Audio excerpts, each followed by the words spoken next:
चलिए नजदीक से देखता हूँ, अगर गहराई ना होगी तो ऐसे पार होगा।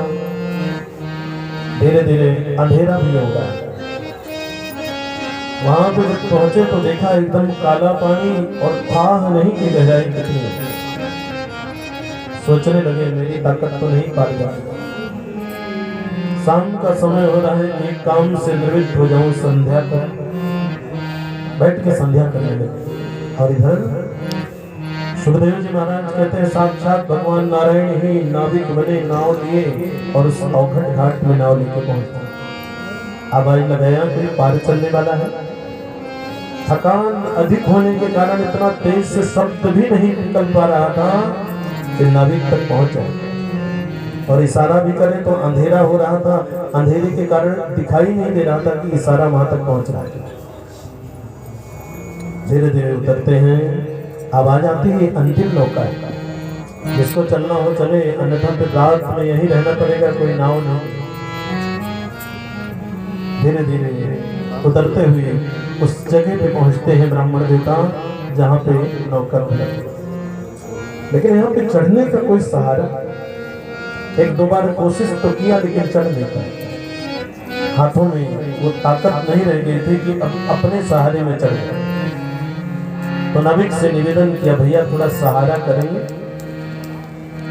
नाविक ने जो ही सहारा किया, ब्राह्मण देवता नौका में बैठे। नौका आगे की ओर चली, कुछ ही दूर गई होगी कि एक हवा की लहर आ गई, जिसके कारण नौका थोड़ा हिलने लगी, डगमगाई।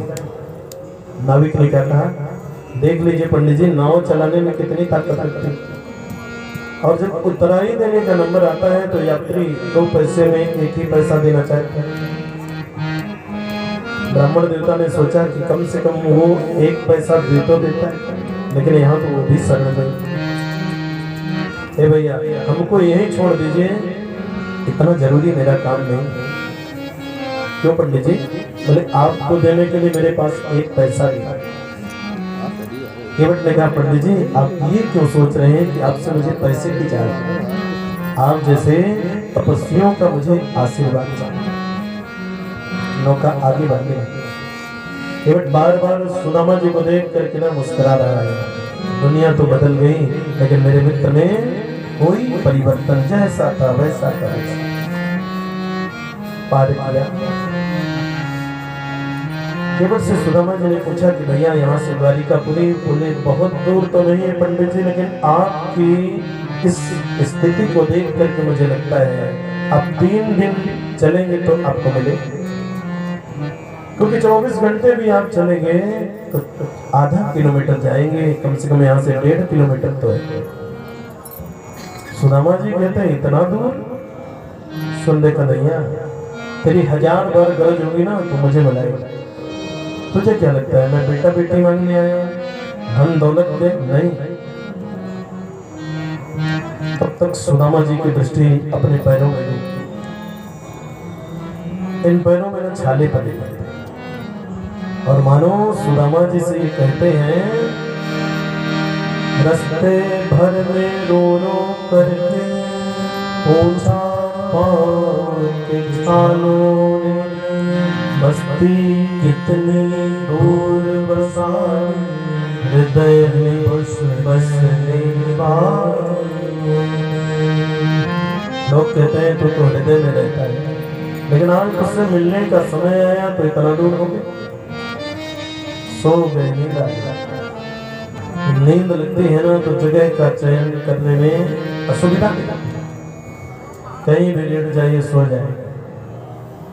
और जब नहीं आनी होती तो एसी चला के डनलप के गद्दे में सोने के बाद भी करवटें बदलते रात बीत जाती है। और जिनको नींद आती है उनके ऊपर भगवान की कृपा है। आप समझिए कि आप भगवान के सन्निकट होते चले जा रहे हैं। जो 3 घंटे एक ही करवट में सो लेना, समझना परमात्मा की कृपा है। सुदामा जी महाराज लेट गए, इधर भगवान ने गरुड़ जी से कहा आप जाइए मेरे मित्र को लेकर आए। परिचय कराया, बोले मस्तिष्क को देख के ही पहचानिए, कपड़ों से नहीं, शरीर की सुंदरता से।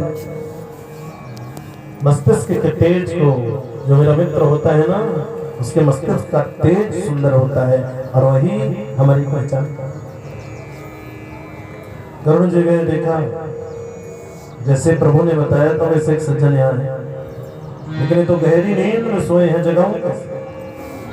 भगवान की माया। ब्राह्मण देवता ने करवट बदली किधर, नदी की तरफ।